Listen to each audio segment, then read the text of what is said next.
Okay, let's start the class.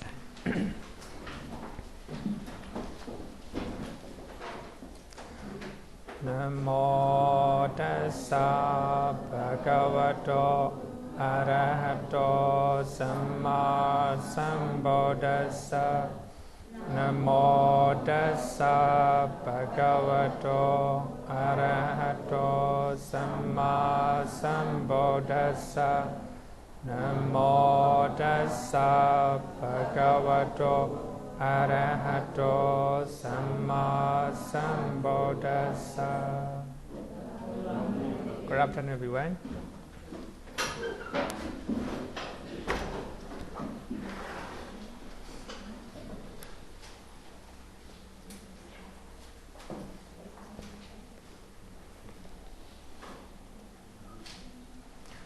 Page number 285. Page number 285. Compendium of the whole. So in this session, 4 ultimate realities will be analyzed with the 5 categories. The purpose is to show their nature of their totality.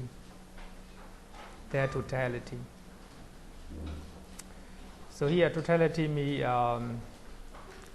here we have 5 categories, just like a 5 aggregate and Transient Species. So and then all these 4 ultimate realities will be studied with the 5 categories, covering their totality. So in Āyatana, āyatana, 6 sense species discourses, the Buddha said that without directly knowing and fully understanding the all or the whole, without developing dispassion toward it, hear me, the all, and abandoning it, one is incapable of destroying suffering. So the purpose of the practice is to destroy all types of sufferings in Buddhism. So to destroy all types of suffering, we have to understand and we have to know the all.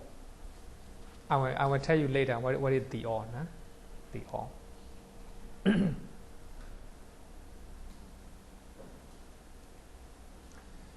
So we have 4 ultimate realities, right? There are 4.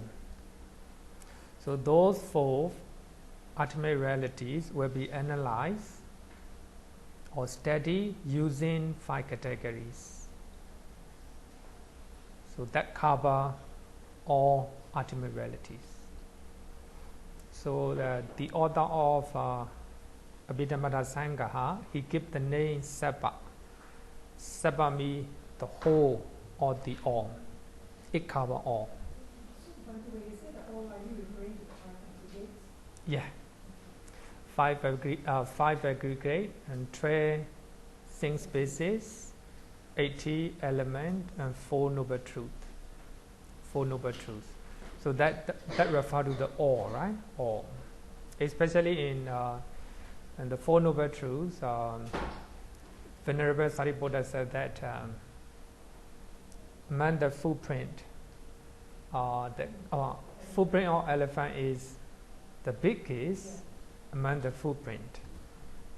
Just like that, everything can be put into 4 noble truths.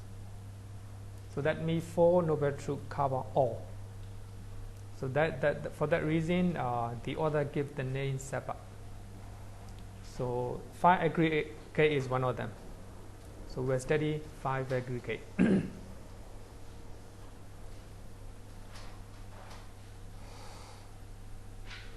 the word khandhā means group, mass or aggregate.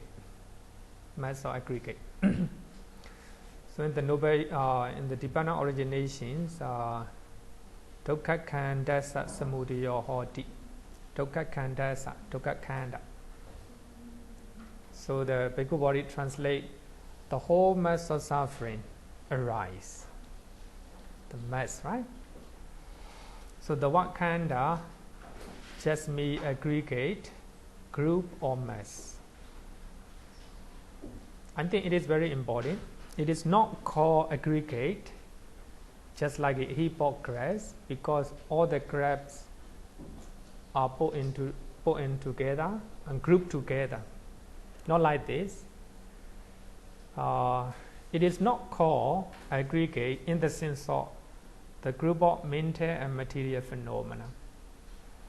So if we say khandhā aggregate, so you might understand that this is the group of mental and material phenomena, the group of cetasika, rupa. It is not so.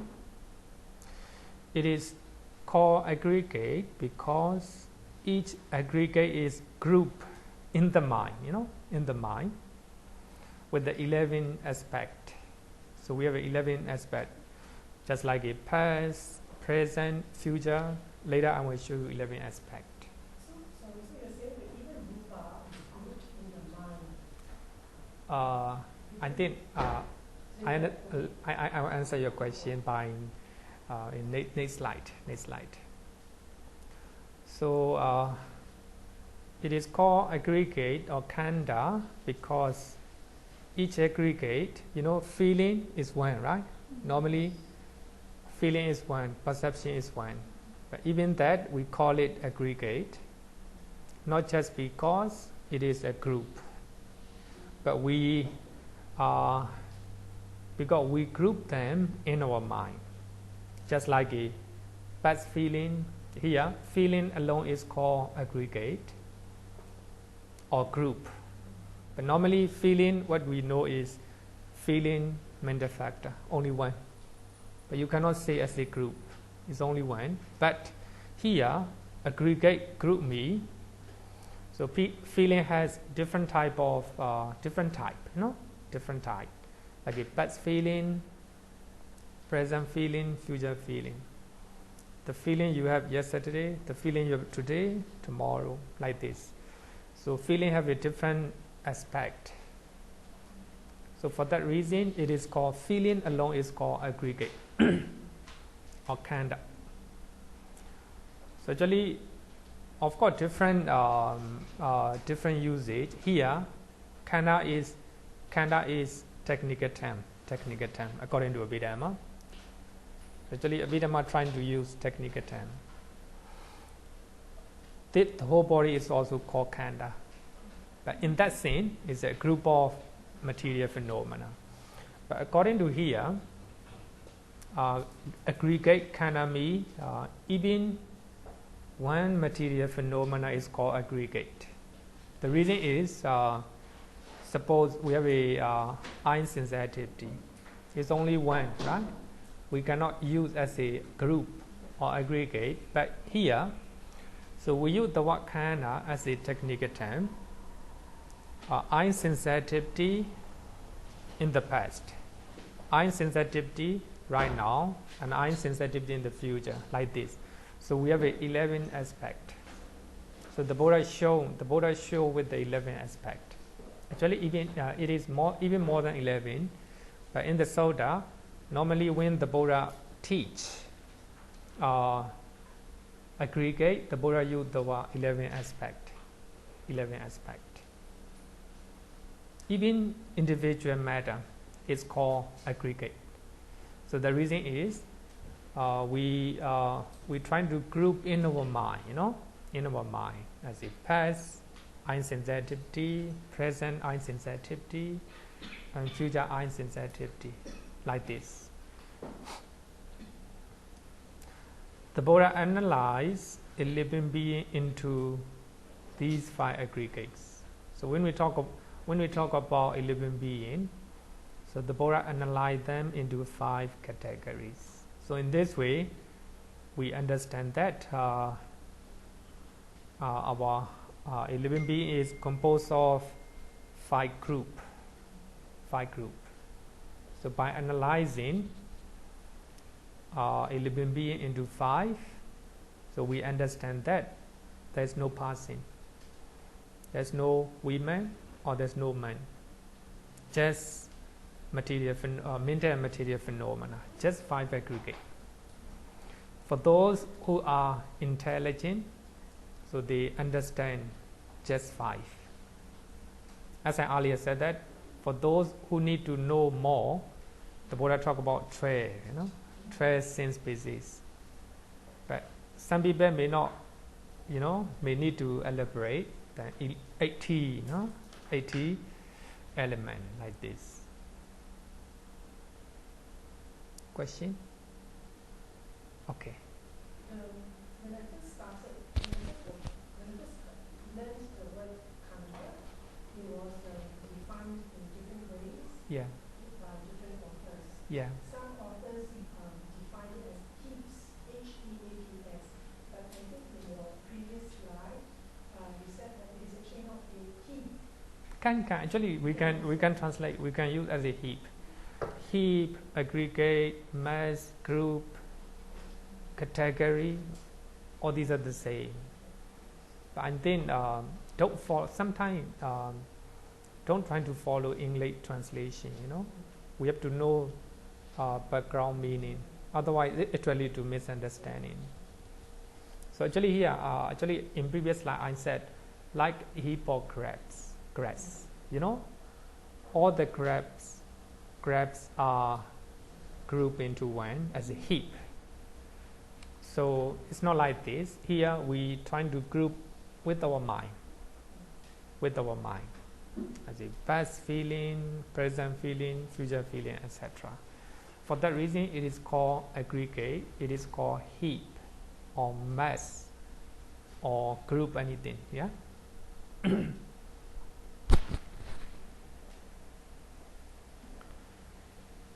So we have 5 aggregate. Number 1, the form aggregate, upādānakkhandhā, form aggregate. Sometimes material aggregate, materiality. Bhikkhu Bodhi used the word materiality is the same. Bhikkhu Bodhi in his samuccaya, he used the word form aggregate. Because this book is written earlier, translation of samuccaya is his latest translation. For that reason, he chose a special one. For that reason, I use the word the form aggregate. But here, Bhikkhu Bodhi used the word the materiality aggregate, or material aggregate, same, or matter aggregate, the aggregate of matter. So in many sutta, the Buddha talk about the form aggregate in this way. Whatever kind of form there is, whatever kinds of form there is, whether the past, future or present, internal or external, gross or subtle, inferior or superior, far or near. So these are called 11 aspects. Actually, the Buddha just showed just 11. Just want to clarify what is form aggregate. Actually, it can be more than, we can use more than that. So this is called the form aggregate. The form aggregate.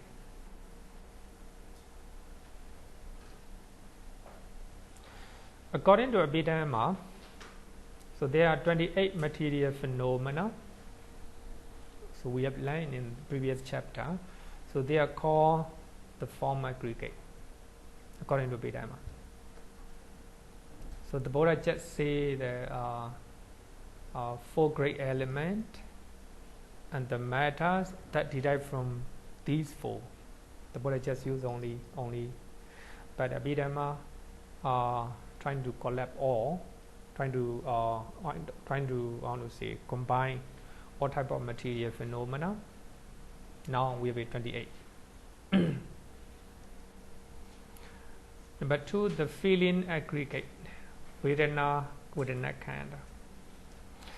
So whatever kind of feeling there is, whether past, future or present, internal or external, far or near, superior or inferior, or gross or subtle, no? So this is called the feeling aggregate. What we know is the feeling is the vedana cetasika among the 52 mental factors. So only one, as I earlier said that. So we have a different type of feeling in different aspect or different time. For that reason, it is called aggregate.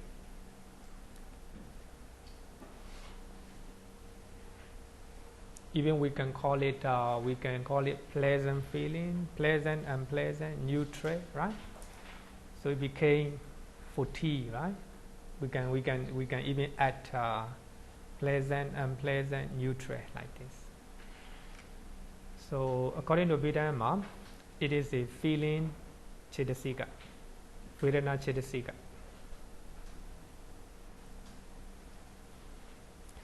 Perception aggregate, samuccaya. The same thing, whatever kind of perception there is, whether past, future or present, that is called perception aggregate. So it is a perception cetasika.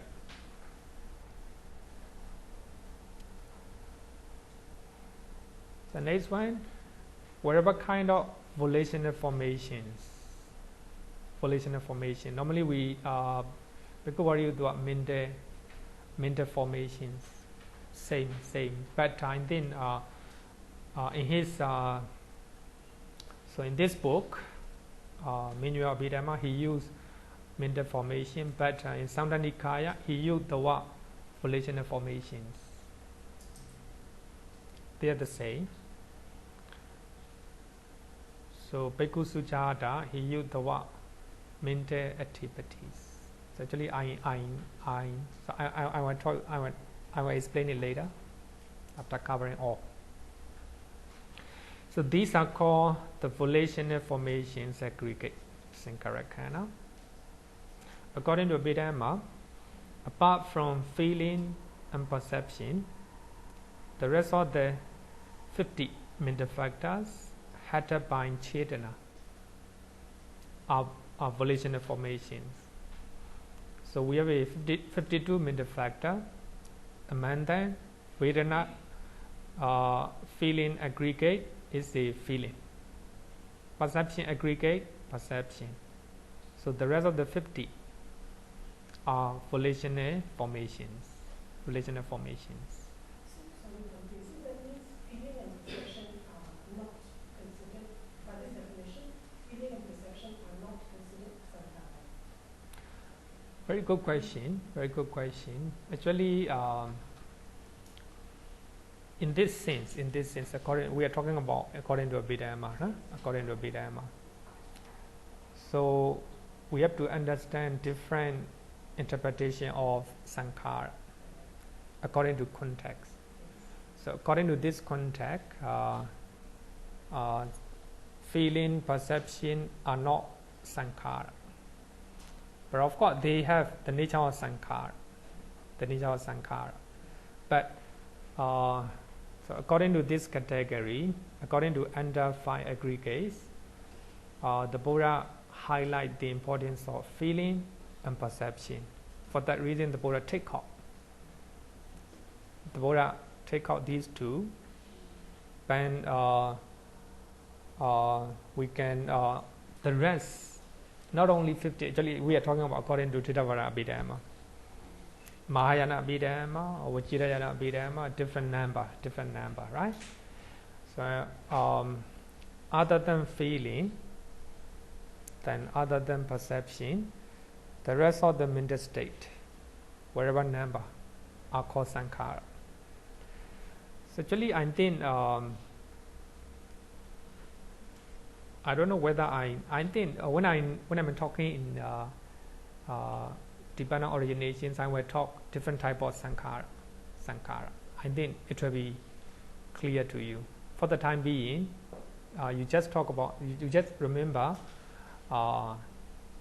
feeling as you want aggregate, perception as you want aggregate, sankhara or volitional formation as you want aggregate.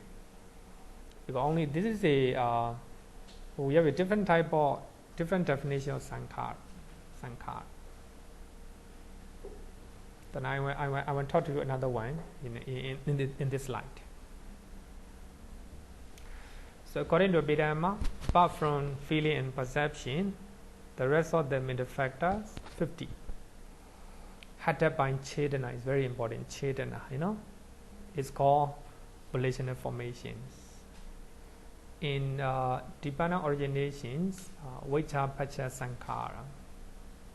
So Sankhara also chetana. But here also, Sankhara means chetana, actually chetana, but he is the leader. Chetana trying to motivate the rest of the mental factor to react. For that reason, we call it mental activities. Actually, I like the word mental activities because the chetana trying to motivate our mind to react with a good mind or bad mind, angry, compassionate, loving kindness, like this. So these are mental activities, sankhara. Feeling also one of the sankhara, of course. This is the activities of our mind. But in this context, under 5 aggregate, feeling is taken as a one aggregate. For that reason, so we exclude under volitional formation, sankhara. Question? Okay. The last one is whatever kind of consciousness there is, whether past, future, present, superior, inferior, far or near, gross or subtle, is called the consciousness aggregate. This is called consciousness aggregate. According to Abhidhamma, all type of consciousness, it can be mundane or supramundane. So we have 89, right? 89 chetas are called the consciousness aggregate. The Sutta does not mention how to say it in an exact number. The Sutta just mention broadly. Abhidhamma trying to say exact, exact. So these are 5 aggregate. I think that many of you have learned 5 aggregate, right? 5 aggregate and Nibbana.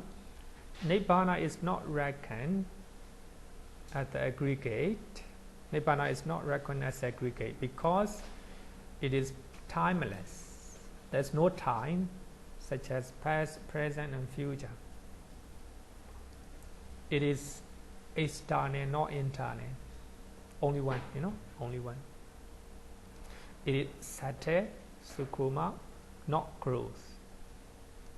It is superior, panita, not inferior. The Nibbana of the Buddha, the Nibbana of yours are the same, superior, no different. The Buddha clearly said that enlightenment is the same. There's only one taste in Buddhism, that is liberation. Liberation, in other words, is the bliss of Nibbana. So the Buddha enjoying the bliss of Nibbana, and you enjoying the bliss of Nibbana. The bliss, the same, no different. What do you mean by Nibbana is external, not internal? It means not inside, not inside. Just like eye, internal, just like eye, physical occasions. Nibbana is actually in our minds. No, not in the mind. Nibbana is an object that we experience with our mind. External one, not inside. Not inside. We have our mind. So suppose you think about a place that you have already visited, this is external. You're trying to imagine the place you visited. Just like that. So with the four path and phala, fruition, magga and phala. So magga and phala are chaita. So you, if you have those magga and phala, you can experience nibbana. Nibbana is an object outside. It is sattva, not gross. It is superior, not inferior. It is far, not near. You cannot take with your hand. Actually, you look at page number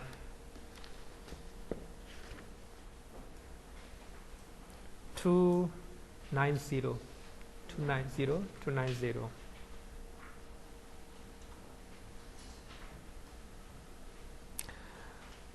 The summary, paragraph number 40. Summary. Then you go the metta, feeling, perception. You see it?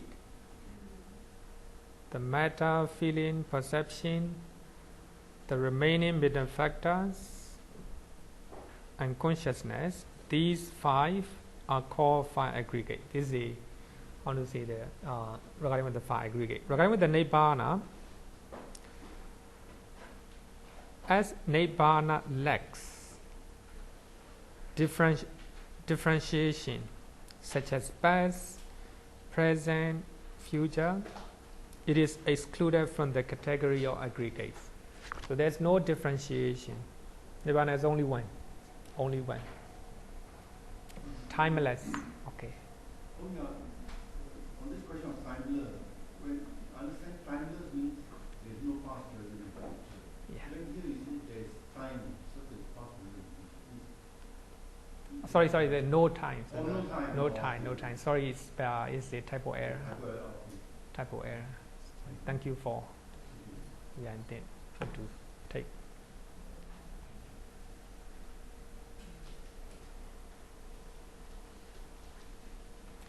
No time, such as past, present, and future, right? So there's no differentiation. There's only one. Only one. For that reason, nibbana is not counted as aggregate.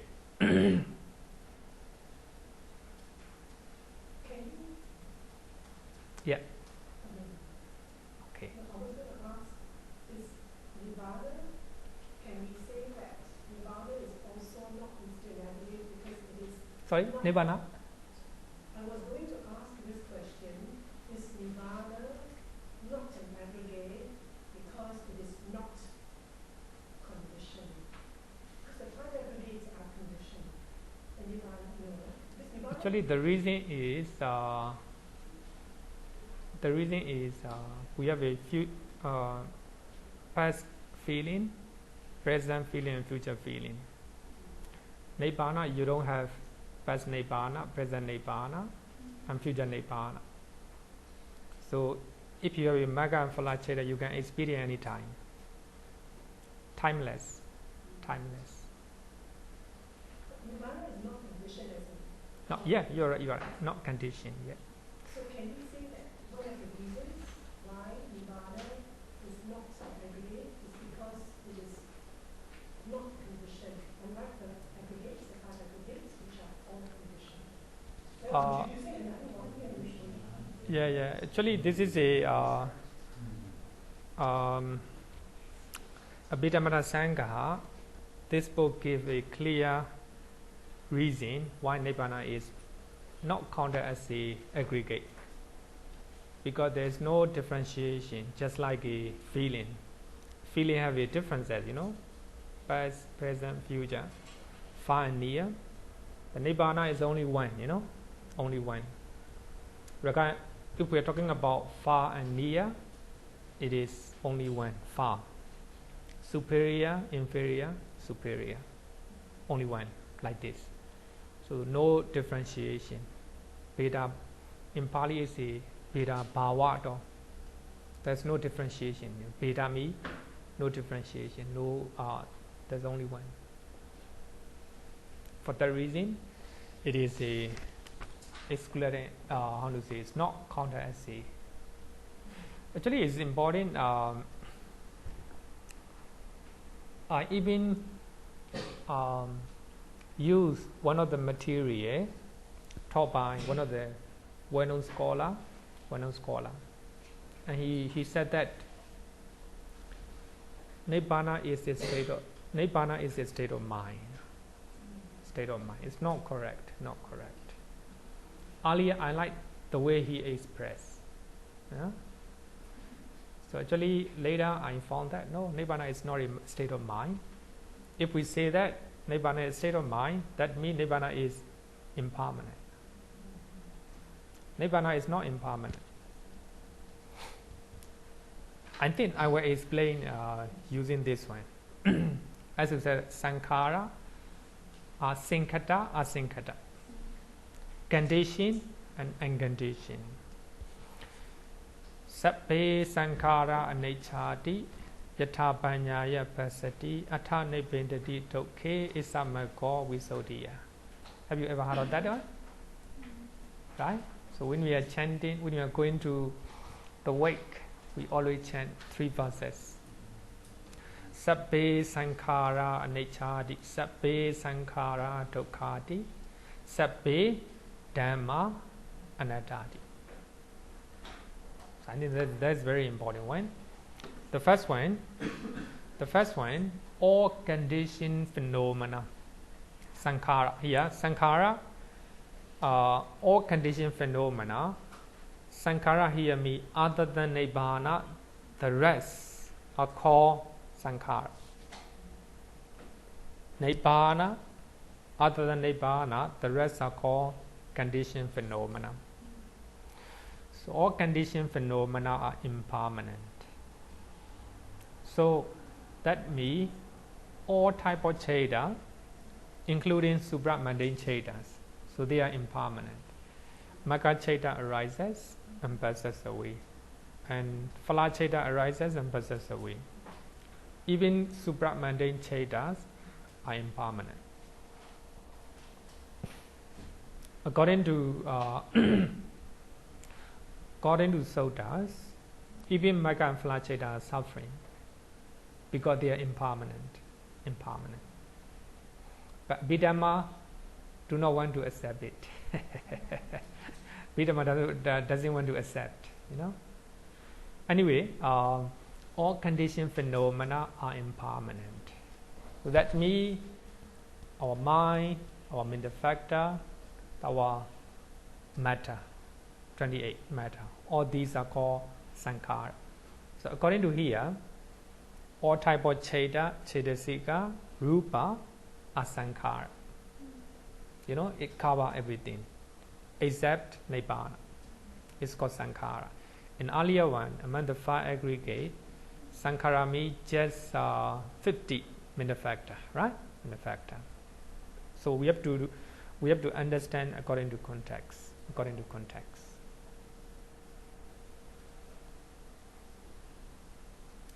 All conditioned phenomena are suffering. So here, even the Magga and Phala chedas are impermanent. For that reason, they are suffering. Whatever is impermanent is suffering, the Buddha state. So here, other than Nibbana, the rest are called suffering. And the last one, all phenomena. Sabbe dhamma anattati. Here, not sankhara. The Buddha changed the word dhamma. Sabbe dhamma anattati. It's very important one. If you do not understand this one, I think it will confuse. Sabbe dhamma anattati. Yatapanyaya pasati. All condition, all phenomena. But here, Dhamma means phenomena. Phenomena. Here, Dhamma means everything. Cheta, Chetasika, Rupa, Nibbana, Nibbana. So, all phenomena, all Dhamma are without self. Without self means anatta. Not self, not self, not so. Not so. So Nibbana is also included here. So Nibbana, and later I will explain when we are talking about element. So when you attain Nibbana, it extinguishes just like a fire, right? Just like a fire. There's not even soul, not even self. Everything extinguished. Mind and the body, everything extinguished, just like a fire. So if there is no fuel, fire extinguished. Just like that, if Arahant attain Nibbana, there's no there's no craving. For that reason, it extinguished, just like a fire that do not have a fuel. But here, all phenomena are without self.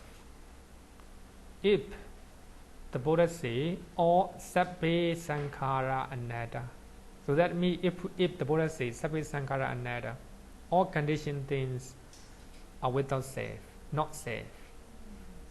If we use the word sankhara, it means if someone attains Nibbana, still have soul or self, exists permanently. Later, I will, when we are talking about element, I will explain in detail. So actually, these are very famous verses. I just take only the first line. All phenomena are without self. When one sees this nature with the insight wisdom, one became disenchanted with the suffering. With the suffering means five aggregate. If you really understand all these ones, the nature of impermanence, the nature of suffering, the nature of without self or not self, then you will be disenchanted from the five aggregate. This will be the path to purity, the path to Nibbana. Nibbana. But here, what I want to say is Nibbana is not counted as a aggregate. The reason is it does not have any differentiation. It has only one, only one. So here and then I want to compare five aggregate with the four foundations of mindfulness a little bit, four foundations of mindfulness. So five aggregates, the first one is form aggregate, right? Form, your body, the body of other people, anything. This is the first one. The Buddha used the first one. Then after that, when we have a body and we will experience pleasant, unpleasant, neutral feeling. Feeling comes first, right? Feeling comes first. Then after we will pleasant, unpleasant, neutral feeling, we will perception in our mind. So you have experience before, then you perceive pleasant experience, whatever. Then perception. If you after perceiving your feeling, then your mind trying to react. Your mind is trying to react. That is mental activities. Your mind is start to walk, mental activities. Then after that, vijnana. So here actually five aggregate mentioned in sequence. In sequence means the form aggregate is the gross level, gross level. Based on that we're feeling. feeling is very, very prominent in our mind. We know it pleasant, unpleasant, quite obvious, right? Quite obvious. Then perception also easy to know. Then mental activities, if you are not mindful, you will not know it. It also, we need a lot of mindfulness, a lot of attention. Then vijnana, the most difficult, subtle one, subtle one. It goes like this, it goes like this. So the Buddha analyzed all natural phenomena, into five categories. The grossest level to subtlest one, right? Subtlest one. Form, feeling, perception, mental activities, then consciousness, right? Consciousness. So in the four foundations of mindfulness are the same thing. So we start with the contemplation of the body. So the body is the place where we establish our mindfulness, breathing, including breathing. Then rising and falling of abdomen, like this. So this is based on the body, we establish mindfulness. Then if you are mindful, you will know your feeling very clearly. Contemplation of feeling, If you know your feeling very clearly, then you will know your mental state, your mind clearly, right? So feeling is, clearer compared to the mind, So mind hear me like a greed, hatred, right? Compassionate, like this. All these are the mind. So if you can contemplate the nature of the mind, then you will understand characteristics of how they arise, how they disappear. So that is intrinsic nature of your mind. That is called Dhamma. So if you go to contemplation of the Dhamma, then you are concentrating deeper and deeper. So only if your mind able to contemplate the nature of Dhamma, the Dhamma is not teaching natural phenomena or mind and material phenomena, right? So you know how your mind arises and passes away. You know your physical phenomena arises and passes away. That is called Dhamma. If you know it, then it will lead to enlightenment. So 4 foundations of mindfulness go like this, from gross level to subtlest level. Just like that, 5 aggregate also the same thing. Very similar.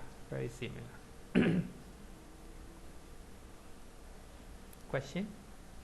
Where is the perception on level 4? Oh, you mean the 4 foundations of mindfulness, right?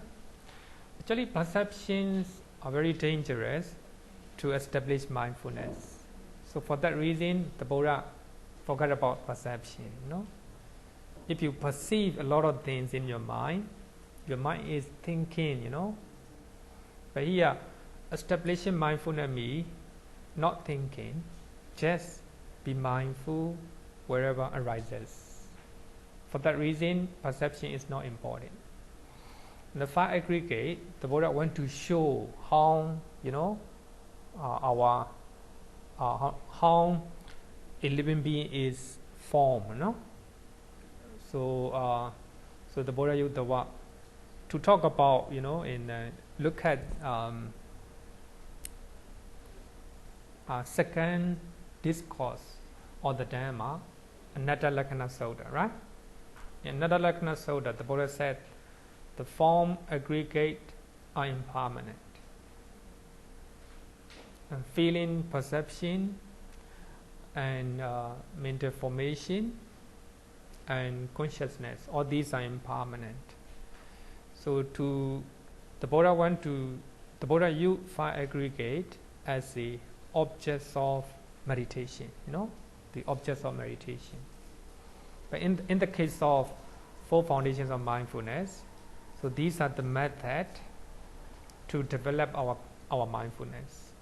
So we have to understand in such a way, different background and different way of using it. So, I'm sorry, so you're saying that Buddha wants us to focus more on feeling rather than on perception. Just now you mentioned. For meditation? Yeah. And you said that perception is actually very important. Actually, Important, yes. Important for it, yes. Yeah. Mm-hmm. But Buddha doesn't want us to focus on perception, but rather on feeling. Yeah. So that we just watch the feeling and then identify with it. Yeah. For me, I find it very hard to watch feeling most of the time. But sometimes it is easier for me to see my own perception. You know? Because I can understand why I react in a certain way. But the feeling I find it very hard. Understand. Because we are always thinking. Our mind is always thinking. Thinking. Perception is one of the how to say that. Danger, evil. I will say that evil. Yes. In one of the sutta in Majjhima Nikaya, Madhupendika Sutta is a honeypot. We call it honeypot sutta. So in that sutta, the Buddha point out the danger of perception. So our perception trying to proliferate. Trying to proliferate this thing, that things. So when you think about a person, you think about his background, how you met, how you talk. It proliferate. Perception proliferate. For that reason, in the four foundations of mindfulness, perception is not used, not used as a meditation object. So I think different. The Buddha used. When you read aggregate discourses in Samudaya Nikaya. Chapter 22, Samudaya Nikaya, you read all the suttas, you will understand the nature of five aggregate. So the Buddha used five aggregate as a how to say, to educate his disciples, the nature of mind, material phenomena. So actually, this is a different from four foundations of mindfulness. The four foundations of mindfulness, contemplation of body, feeling, mind. Mind? Last one is consciousness. No. The last one is the Dhamma. Dhamma is the intrinsic nature. The nature of the mind, the nature of rupa. Okay, so aggregate, five aggregate. Any more question? No question. Okay. And the second one is the five. I want to share what the commentary of Abhidhamma say. So we have a five aggregate starting from form aggregate. He gave a very beautiful.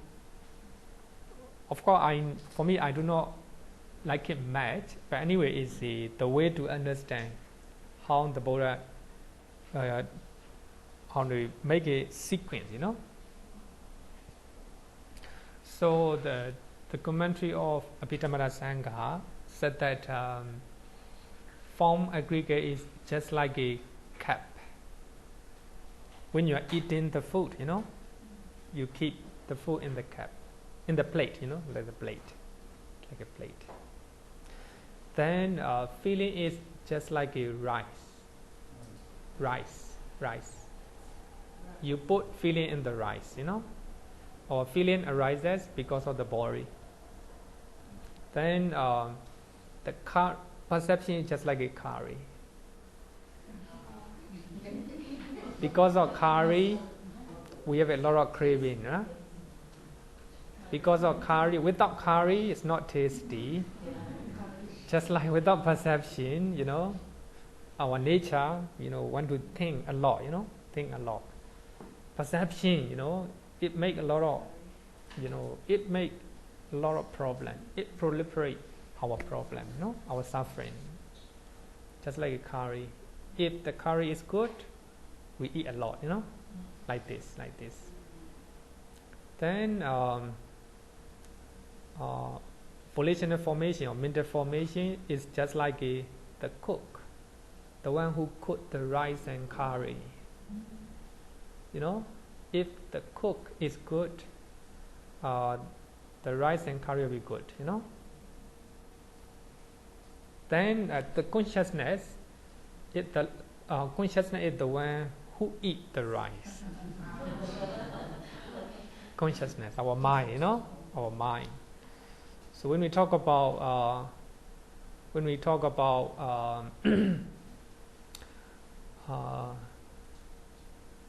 dependent originations, sankhara. Sankhara means good and bad deed, right? In past life, we do good and bad deed. Because of that, we have a rebirth consciousness in this life. And a very beautiful simile. The sankhara, good and bad deed, is a volitional formation, Volitional formation.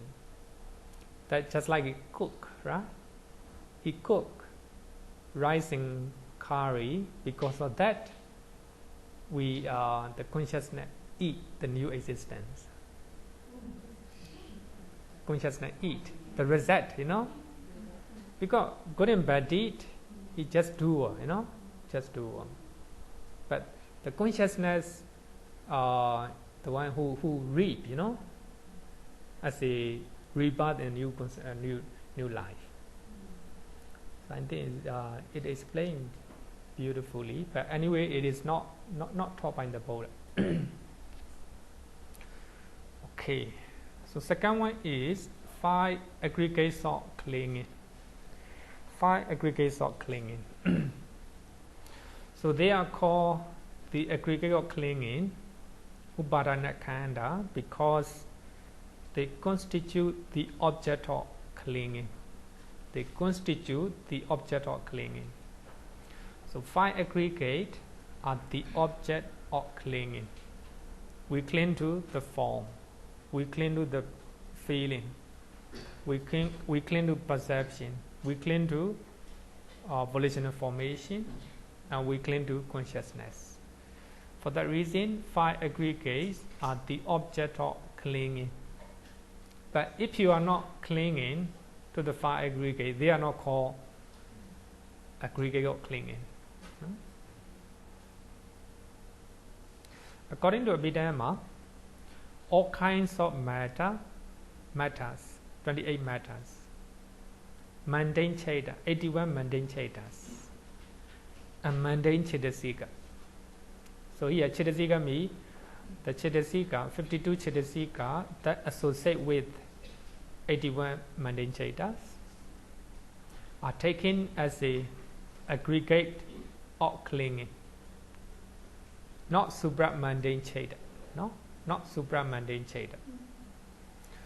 The chitasika that associate with the supramundane chaita are not the aggregate of clinging. No? Later I will explain the reason why. So they are the object of insight meditation. According to commentaries,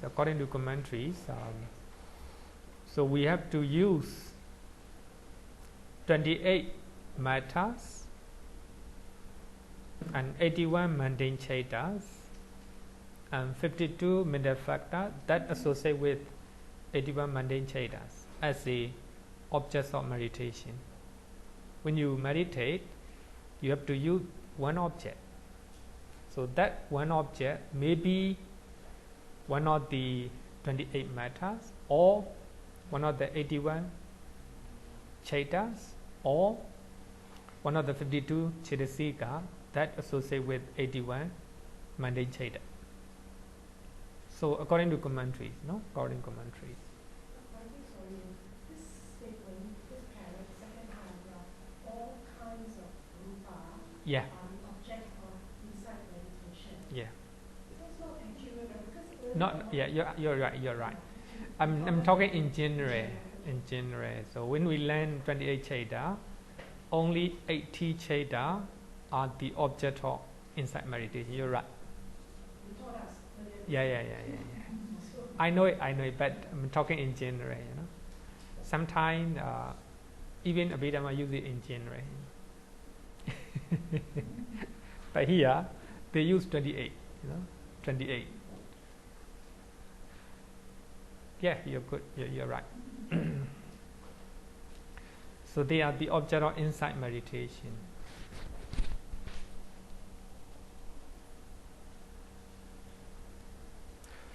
Okay, so regarding with the 5 aggregate of clinging, Bhikkhu write in this way. Here, all components of the 5 aggregates that are affected by clinging. Not all 5 aggregates. 5 aggregates that are affected by clinging, and that enter into range of 4 types of clinging are called aggregates of clinging. So we have 4 types of clinging, right? Clinging to sensual pleasures, and clinging to wrong view, clinging to rights and rituals, clinging to the doctrine of soul. Yeah. So these are called 5 aggregates of clinging. This includes the entire aggregate of materiality, upādānakkhandhā. The 4 main aggregates of mundane plane, only mundane, not supramundane. The moment you attain Magga-cheda, the moment you attain Phala-cheda, there's no clinging. By that time, mindfulness, wisdom dominate. For that reason, no clinging at all at the time. No, at the time. But as is Sotapanna, after attaining Magga-cheda, his mind return back to normal cheda. At that moment, clinging can arise. But the moment Magga and Phala-cheda arises, there's no clinging. There's no place for clinging. For that reason here, 28 material phenomena, 28 matters, and the 4 mental aggregates. 4 mental aggregates mean feeling, perception, volitional formation, consciousness. So they are mundane plane, you know, mundane plane. Mundane cheda, cetasika. The 4 mental aggregates of supramundane plane are not the aggregate of clinging. Supramundane 4, not only cheda, Magga and Phala-cheda, but also cetasika that associate with Magga and Phala. For that reason, Bhikkhu use the word 4 mental aggregates of supramundane plane are not the aggregate of clinging, because they entirely transcends the range of clinging. There's no clinging. The moment you attain Magga and Phala-cheda, there's no clinging. That is, they cannot become the object of greed and wrong view. So when we learn 4 types of clinging, that we take lobha and deity, greed and wrong view, right? So the 4 supramundane cheda and cetasika that associate with them are not the object of greed and wrong view, right? Wrong view. Nibbana is not even reckoned as an aggregate.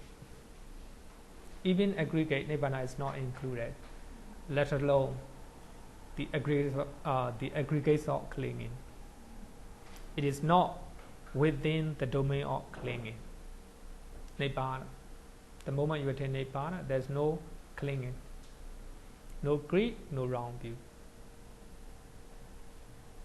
So can I confirm that this is also when the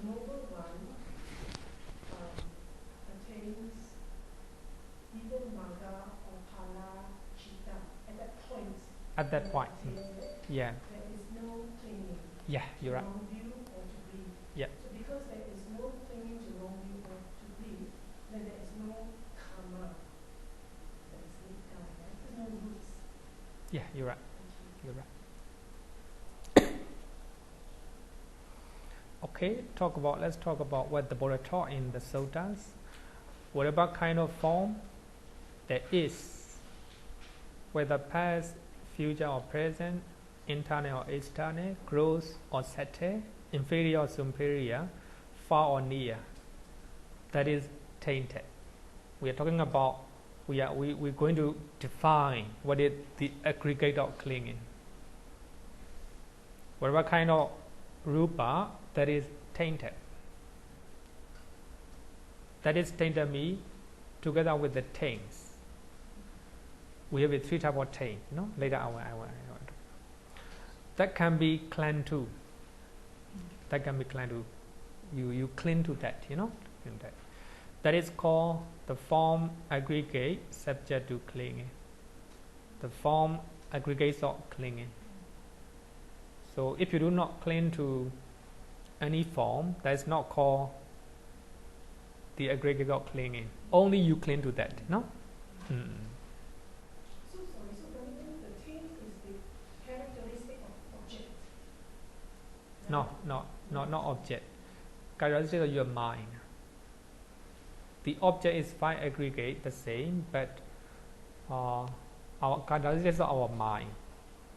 We see the object, we see the five aggregate with our mind, with the taints.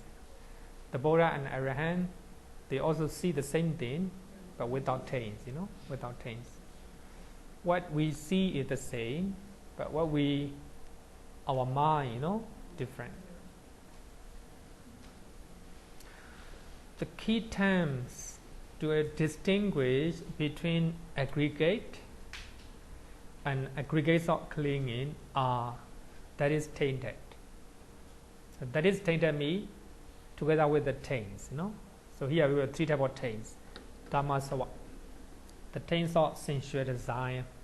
If you see with your senses, if you experience with your senses, you have desire to enjoy. That's called the taints of sensual desire.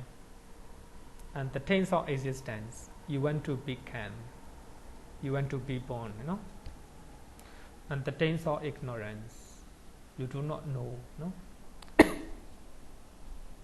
You do not know the nature of the object that you experience. So that is tainted together with these one of the three taints, Yeah. So therefore you cling to the five aggregates because you see the taints in your mind, the taints of these five aggregates in your mind. I'm still trying to understand. I think we have to understand with the different categories. With three types of taints, if you see something, if you hear something, if one of the taints arises in your mind, that is called aggregate of clinging. But that can be clung to me when you see something, that is five aggregate. When you hear something, one of the five aggregate, then you cling to that. We have so the Buddha gave a different categories with three taints, right? But in Abhidhamma, four taints, including wrong view. So we have to use that category separately. So we have four types of clinging. Actually, desire for sensual pleasures and clinging to sensual pleasure, they are the same, they are the same.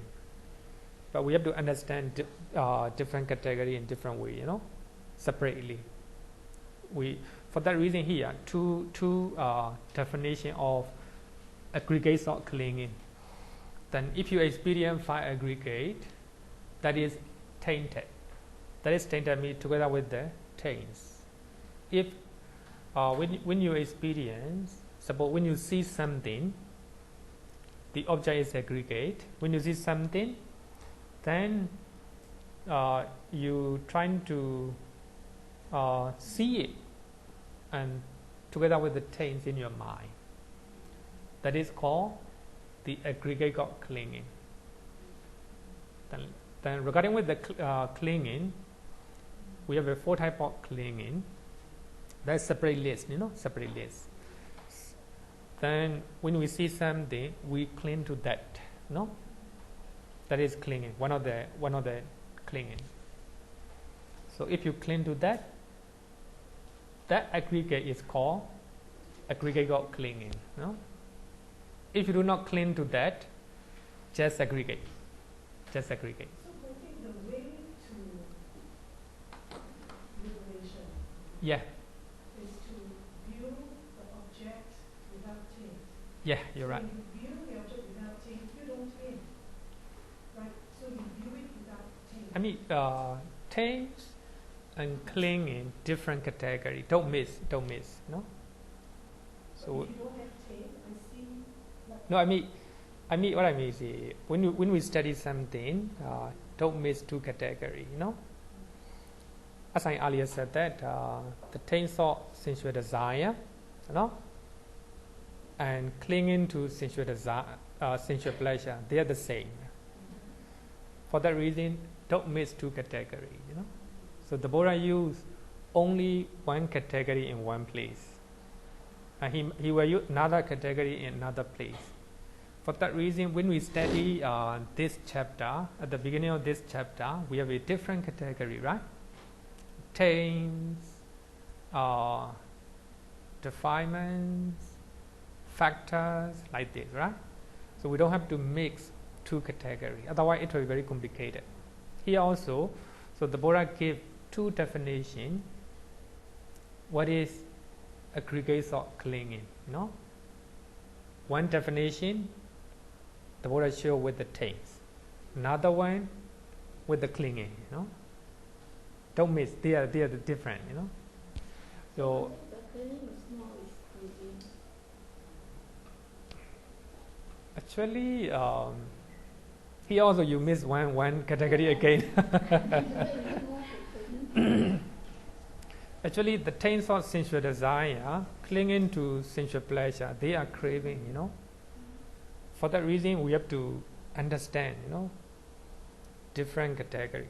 You got what I want to say? I think. Because the sin of assistance, the other time we mentioned assistant and non-assistant. Craving for assistant. This is a definition of craving. For that reason, don't try to miss, different categories. So here the Buddha show the definition of. It's okay? Can see, right?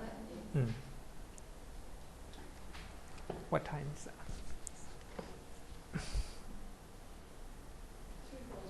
3:40. Time is not important for us, as long as you understand the Dhamma. Yeah. I hope that by learning the Dhamma, so your mind, your life will change. yes. We have to practice. So you ask Just for knowledge sake, it's not very good for your life. By knowing, and you have to practice. But of course, knowledge or understanding is important. So without understanding, you cannot practice correct way. Here, what I want to say is, so the Buddha talk about different, categories to say something. So even 37 requisites of enlightenment, we don't need to practice 37. We just follow 1 category. Either 4 foundations of mindfulness, only just 4, right? Just 4. And 4 effect, 4 effect. Or 7 enlightenment. The factor, 7 factors of enlightenment. You just follow 1 category. Don't try to miss all these ones, you know. So even here, sankhara is different according to context. Okay, here also, what I want to say is we have a two definition of aggregates of clinging. One, the Buddha showed with the things, right? So if you see, if you hear, if you think, five aggregate, one of the five aggregate with the things, that is called aggregates of clinging. No, that's one explanation. Another explanation is with the one of the four clinging, four type of clinging, right? Then if you see, you hear, and you experience five aggregate, then you cling to that. You know, you cling to form, and you cling to feeling, perception, etc. Now the Buddha used the word clinging. You know, that is a different category. You know, don't mix with the taints and clinging. So to differentiate between aggregate and aggregates of clinging, they are two different. Aggregate, the Buddha and Arahant, they also see the aggregate, but without clinging, without taints. Purely aggregate, you know. But we mix with the taints and clinging, you know. That is the aggregates of clinging. Different.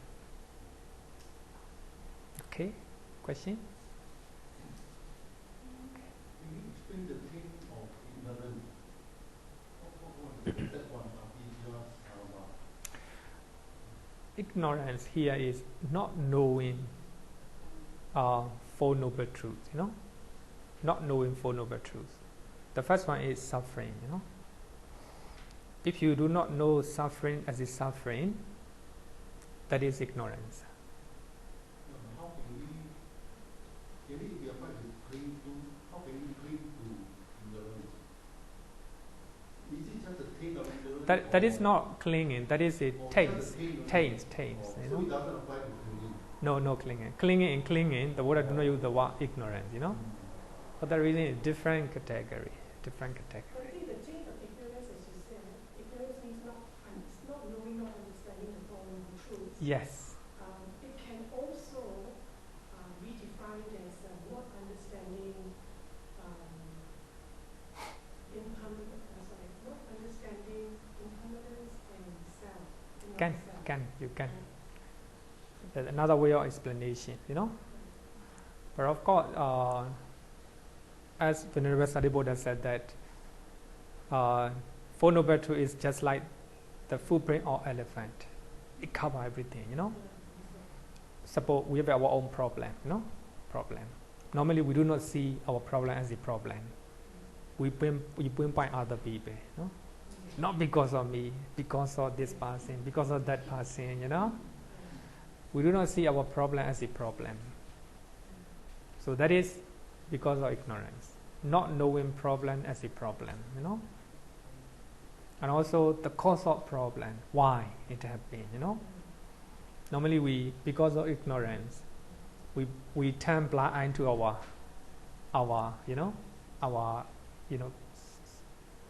the origin or the source of the problem. So that is called ignorance, you know? Ignorance. Okay. I will stand there.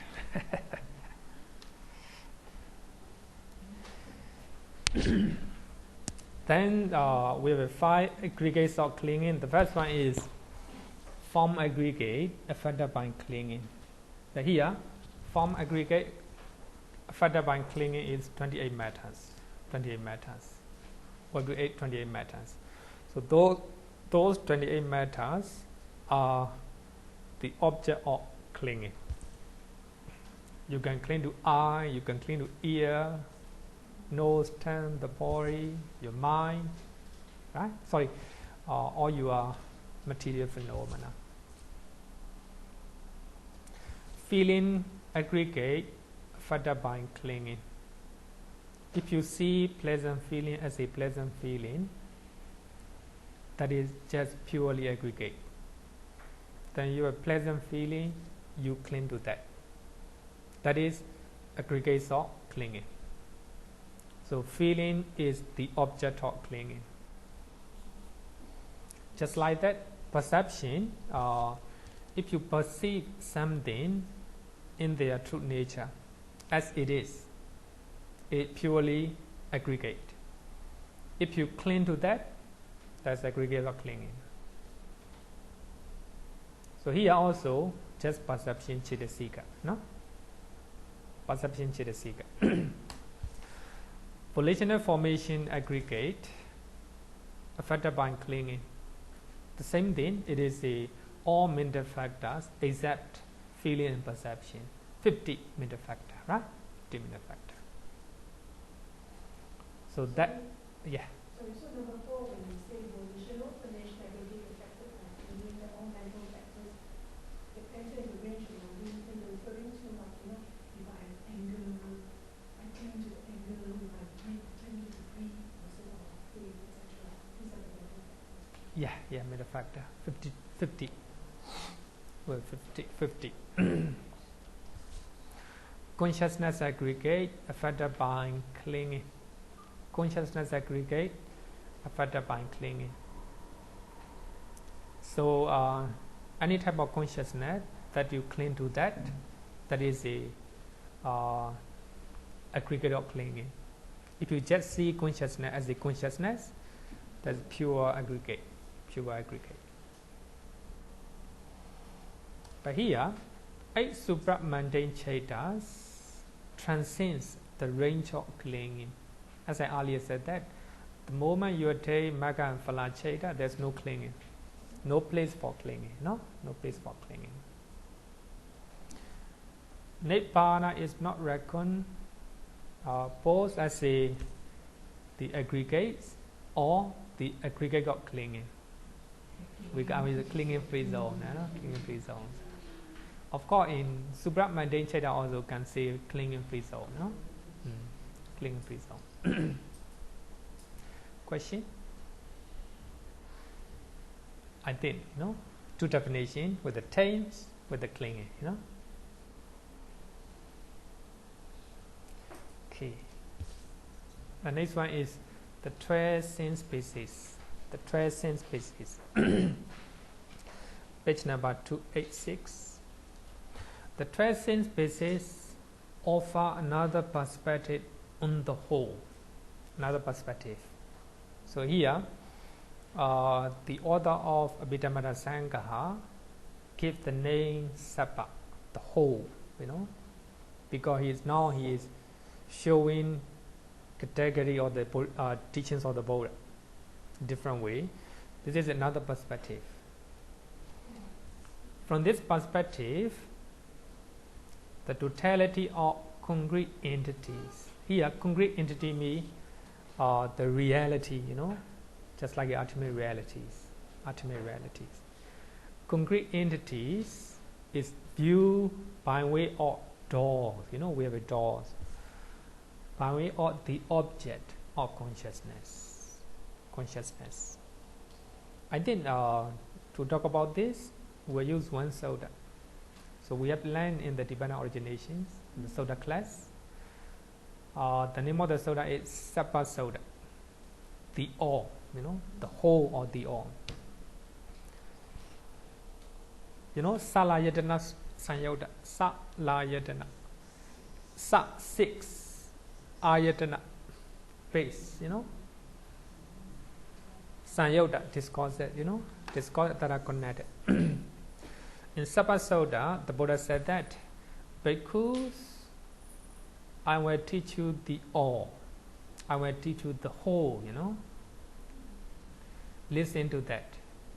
It covers everything, Nothing is left. It covers everything, the whole.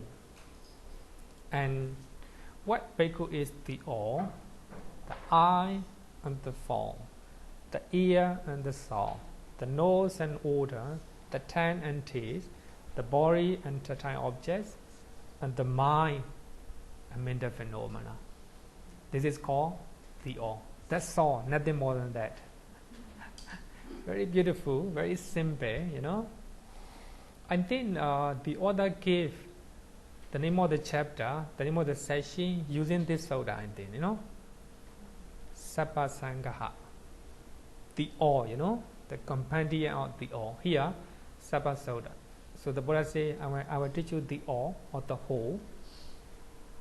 So only the 6 internal and 6 external pieces. Other than that, no. And sometimes the Buddha said using 5 aggregate as a loka. Loka means the world. So we say always the world. It's just 5 aggregate. And sometimes the Buddha use the word 6 sin species, sin species. This is the world, So we see our eye and we think our mind. We hear the sound with our ear and we think with our mind. That will be the world, your world.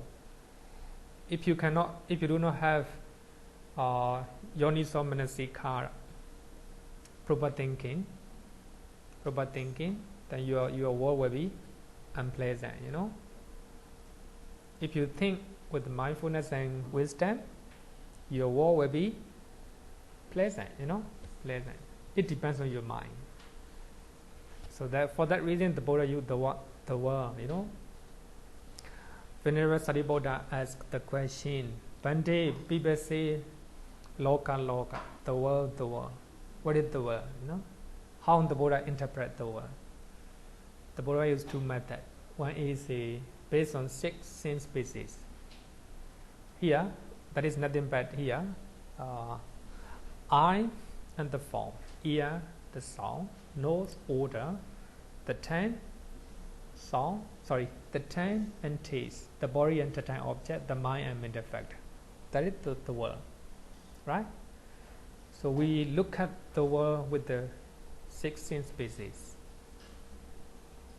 And the Buddha said that if anyone bhikkhus should speak this, having rejected this all, having said that, these 6 category or 12 category, I shall make known another category. The Buddha said that will be a mere empty boast on his part.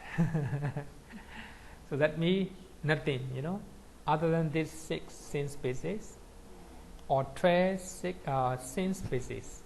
Nothing. That is the all,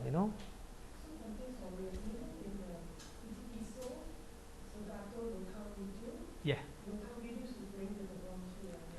Yeah, you're right. Actually, loka here means the Buddha know, not what we refer to. The Buddha know the 6 senses, 6 external and internal senses, and 5 aggregate. So we have some soda under the name of loka, loka. So actually, it is mentioned in the Samyutta Nikaya, and the Buddha said that.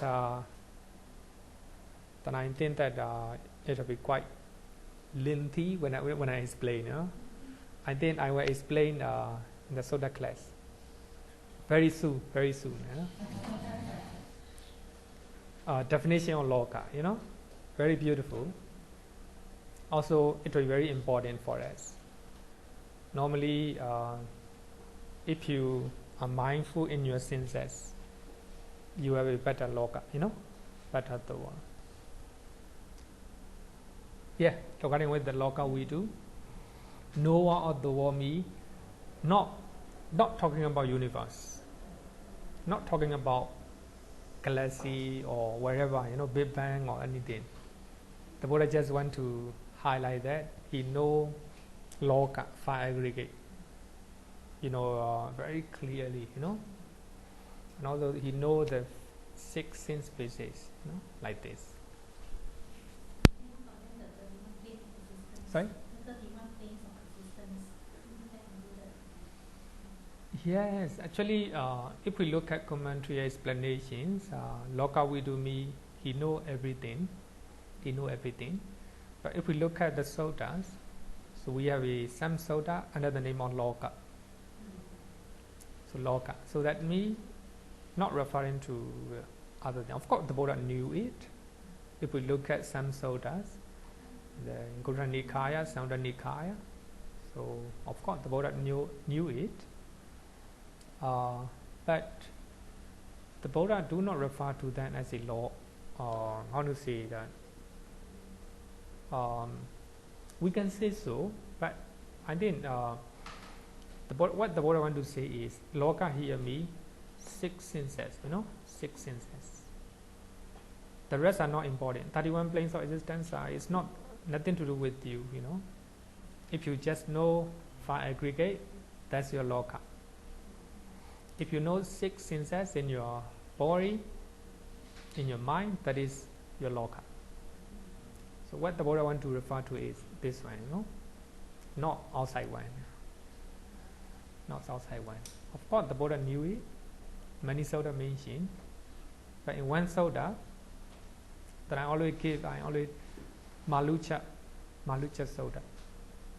Malucha is the one who ordained in his very old age, and he taught to the Buddha. The Buddha, I will ask you some question. If you cannot answer my question, I will disturb. I will disturb. The Buddha said that, Malucha, did I say that? I will answer, can Malucha and ordain as a monk? And I will answer your question. Did I say like this? He said, no. So the Buddha said that you just remember what I have learned, what I have taught, So in that soda, the Buddha gave a very famous simile. A person who is shot with the arrow, with the arrow, and he is asking without taking out, he's asking what kind of arrow, and who shoot it, from which direction it come from, what kind of material it is made. He's asking a lot of questions, a lot of questions. And by asking questions, he died. Just like that, the Buddha say, those we call it is the metaphysical, metaphysical questions are not important. So only the loka here, the loka is just our body and mind. The Buddha say, loka.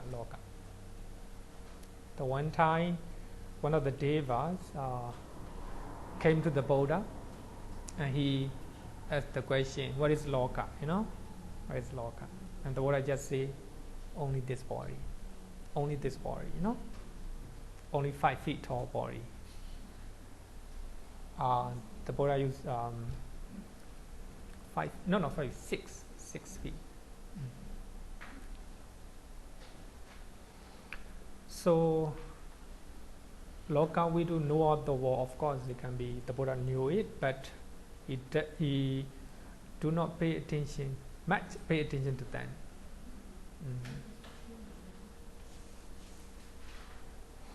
Then the Buddha continued. He will question, he will not be able to reply, And further, he will meet with the physician. For what reason? Because bhikkhu, that would not be within his domain. So other than 6 internal and external bases, nothing more than that, nothing more than that. That is the all. So actually, the author gave the Buddha and the author analyzed 4 ultimate realities with the 5 categories, But this category give another perspective. So earlier one is 5, but this one 12. But they are the same, they're the same. According to I don't know whether it's commentary or not, for those who do not understand about the mind, and the Buddha talk about 5 aggregates. Only form aggregate is only one. Rupa is only one, right? The rest are nama, nama. But regarding with the transient species, so most of them are rupa, material phenomena. The Buddha want to analyze the rupa into different perspective. But here, base or the base or the source, depending on which the mind arises. Here, the mind means Cheta Chetasika, Cheta Chetasika. I'm based on the I consciousness arises, I consciousness arises. Ear base, ear sensitivity. So that is a rupa, that's a rupa.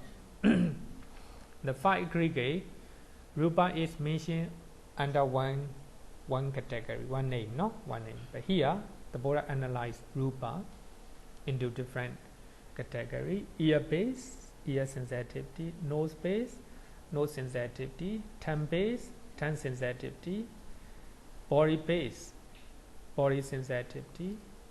But the mind base, but here the mind base means 89. The mind base, manayarana, 89. So this is different from the mind door. The mind door is only 90, right? Bhavanga. So the mind door is only 90 Bhavanga. Here, the mind base me all 89, all 89. So they are called the internal basis, Ichatika Āyatana, internal one, because they are all vitally important for the body. Eye, ear, nose, body, the mind, very important for the body. They are important for the body. For that reason, they are called internal. The rest are called external. Not important, not important. 7, the visible form base, Rupa Āyatana. The sound base, the smell base, the taste base, the tangible base. So about 5 bases are the 5 kinds of objective material phenomena. They are the object. They are the object. Not difficult, right? Not difficult. So they are the base or the source where our consciousness arises. Because of the I and form, I consciousness arises. So they are the base or the source or arising of consciousness or the arising of the mind. Then the last one is the mental object base. Mental object base. So actually the object that is taken with the mind. The object which is taken with our mind. Your family is mental object base. So you think about your family, then state of mind arises. You think about it something, then that something is the mental object base. Based on that, state of mind arises. So we continue to 12, the mental object base, you are not referring to the heart base or the upādānakkhandhā? No. But here, the mental object base is not the same with the mental object. Mental object. Dhammaramana. Actually, we have a lot of mental object. A lot of mental object in the 3rd chapter. We learn under the object, right? Under the object. So under that chapter, so mental or the mental object is the Cheta, Chetasika, and some of the Rupa, Nibbana, Panyati concept. They are called the mental object. But here, the mental object base, here, mental object base. It is taking only those concrete entity that is not found among the previous bases. That is, we have to take only 52 mental factors. Because earlier one, we have taken 89 chaita, right? Actually, 89 chaita also mental, we can call it mental object base, we can call it. But as it is taken, as a separate list, but we have to exclude from here. For that reason, there's no chaita. Only 52 mental factors. And the 60 kinds of settled matters. Among the 28, in previous one, we have taken how many? Is it 12? 12. These 12 are called gross matter. They are gross. They are easy to understand. Eye, you can see. Ear, very easy to understand, right? They are gross. But the rest, other than those 12, the rest are called settled matters, right? Settled matters. But of course, any type of matters can be called the mental object base, mental object base. But those 12 gross matter are already taken with a separate list. Forgot about them, For that reason here, only the 60 kinds of settled matter, and also nibbana. But concept is not taken here. The reason is we're talking about. I have to look at the note.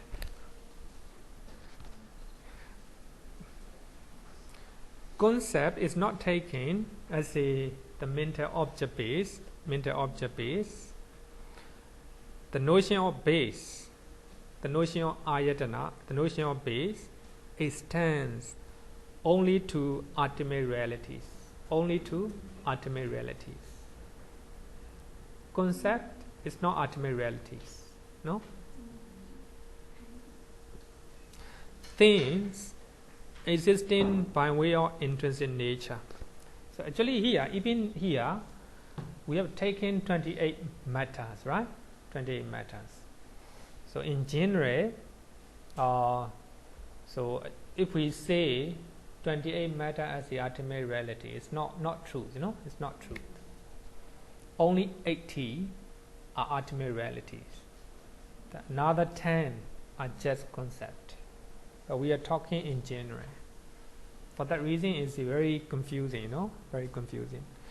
So we have to understand in general. Even among the 28, only 80 rupas are ultimate realities. Another 10 are just concept. We construct with our mind, They do not exist in real. So this 10 will be the non-concretely produced? Yeah, you're right. Yeah, you're right. Non-concrete, concretely produced matters. We call it not real rupa, arupa, not real one, fake, fake rupa, not real one. But anyway, they arise based on the real rupa, so they are taken as a rupa. So when we are talking about this one, of course, we don't have to talk about 28. Sometimes it's not, even the explanation not inconsistent, Regarding with the concept, Bhikkhu already explained that, but of course, using the commentary, he explained that. So the concept is not taken as the mental object base, mental object base, because we are talking about the pure ultimate realities. So we have answered this mental object base are not clear. Point number 2 here, 52 mental factors are considered mental object base. Yeah. Can you explain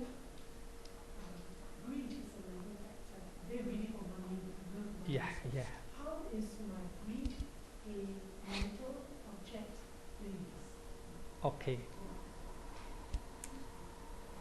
Sometimes when we are greedy towards something, do you notice? Yeah. That you take that greed as the object. That is called the mental object base. Sometimes when we are greedy something, we notice, we know that greed arises in our mind. That is wisdom, you know. That is wisdom. That is wisdom. Good things, you know. Greed arises. We know that greed arises. The mindfulness and wisdom arises, you know. So our mind take greed as the object. That is called the mental object base, you know. So based on that, we practice more mindfulness. Then that greediness ran away, you know. Just like that, anger, we are angry. Anger is the object of our mind. Then if we are mindful, if we know that we are angry, you know, then we know very clearly anger arises, you know. The anger is one of the 52 mental factors. So we take anger as a object, you know. That is called the mental object base. Based on that, you try not to be angry again. Okay. Any more questions? So the heart-based Adayavatu is actually Rupa, so she come over here, right? Hadiyavatu. Yeah, that's heart-based. There's version. Yeah, it's not sense-based. It's not mentioned here. Hadiyavatu is. Sense-based.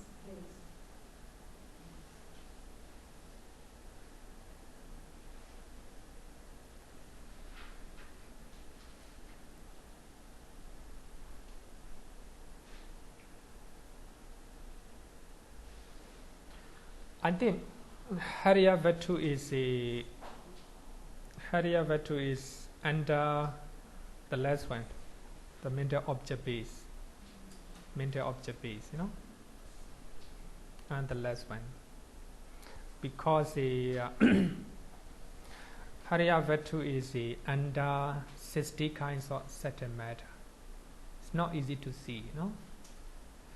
It's not easy to see. Some people who have very clear concentrations, very deep concentrations, they know if state of mind, you know, arises based on this one, you know? They know it.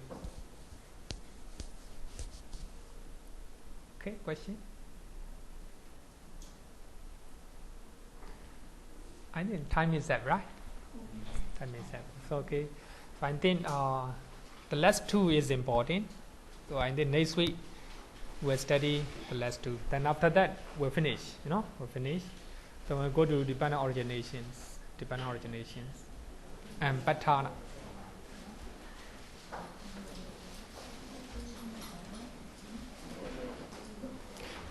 Okay. Yo varatam bhavaro manu jesu sakyamuni bhagavakata techo aragato bala vidiya samangi dan sukatam saranatamu ragavi ragamani tamasokan dhammama sankata mapatikulam madura